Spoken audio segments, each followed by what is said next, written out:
Wale waliowahi kuhudhuria tamasha zote za muziki watakiri kuwa mambo huwa hivi. Let the notes flow in the air, and the votes will come to make me their heir.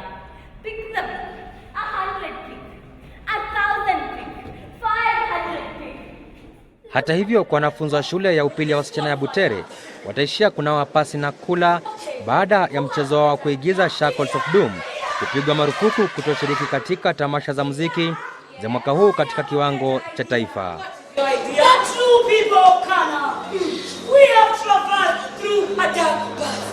Hata hivyo, mtunzi wa mchezo huo Cleophas Malala ameshikilia msimamo wake kuwa mchezo huo hauna dosari yoyote. Na iwapo hujui ni mchezo upi, huu hapa muktasari wake. Mchezo huu kuko na watu katika jamii moja ambao wanaenda kuuza msichana wao ndiposa wapate shamba, na wanaenda katika shamba la watu ambao wanaitwa Kana.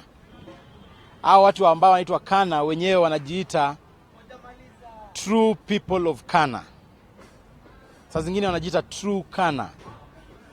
Na vile hao watu wa jamii moja wakifika huko na msichana wao, wanafaulu kumuuza msichana na wanapewa shamba. Baada ya kupewa shamba, wanajenga factory kubwa ya mafuta. Kauli ambayo haikulingana na ile ya mwenyekiti wa taifa wa tamasha za michezo ya kuigiza Chokera Kahura. Katika mchezo wenyewe anajaribu kuleta ili swala la makabila kuzozania mambo fulani ambayo kama taifa tunaona kwamba hayawezi yakaleta umoja wa kitaifa tunaotarajia. Kwa upande wake, Malala alisema kuwa wasimamizi wa tamasha hizo walipiga mchezo huo marufuku bila hata kuutazama.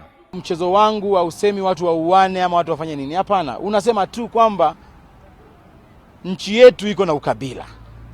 Na hiyo ndio message yangu, hiyo ndio nitakaa nayo, nitasema leo, nitasema kesho, na nitasema miaka 20 kutoka sasa hivi. Tunataka kabila zote za kitaifa ziweze kuishi kwa pamoja bila kuzozana. Kwa hivyo tukaona kwamba maudhui ya mchezo huu yanaenda kinyume kabisa na malengo yetu ya kitaifa.